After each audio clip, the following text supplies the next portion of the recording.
मेरा नाम रीना है। मेरी शादी एक बड़े घर में हुई। मेरा पति राजीव की फैमिली का अच्छा बिजनेस है। राजीव इकलौते हैं। सास ससुर मैं और राजीव, हम 4 लोगों का ही परिवार है। राजीव और पापा जी ज़रा बिजनेस संभालते हैं, इसलिए काम से वापस आने का कोई समय नहीं होता। राजीव अब एक नया काम शुरू करने वाले हैं नई जगह पर।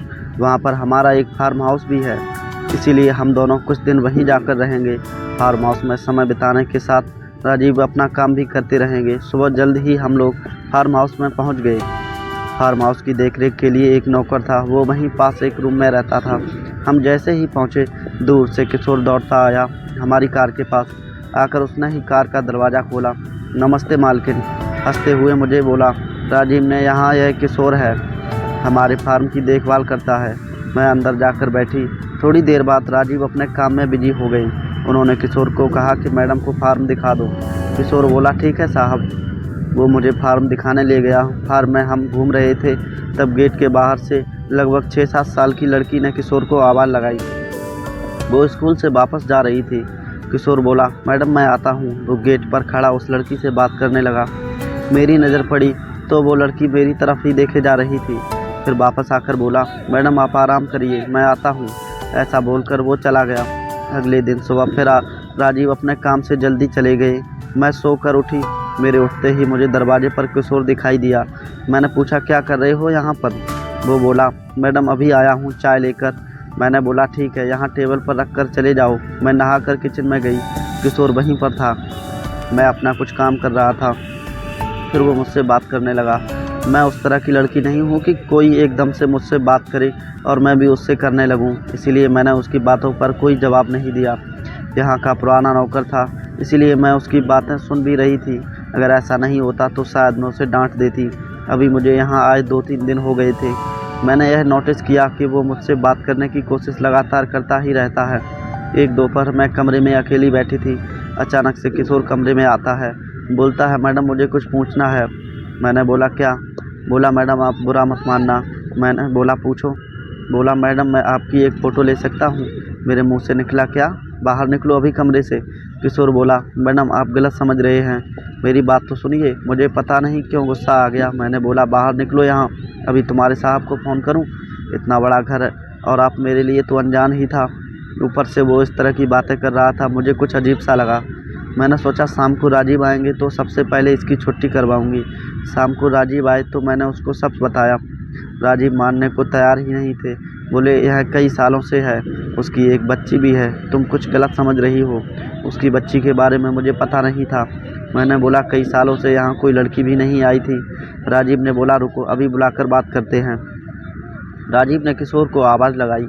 किशोर आया तो राजीव ने बोला, क्या हुआ किशोर, तुम्हारी मैडम कुछ कंप्लेंट कर रही है? साहब मैंने सिर्फ फ़ोटो लेने को कहा था। राजीव ने पूछा, क्यों चाहिए तुम्हें फ़ोटो? किशोर बोला, साहब आप तो जानते हैं मेरी 7 साल की एक बच्ची है।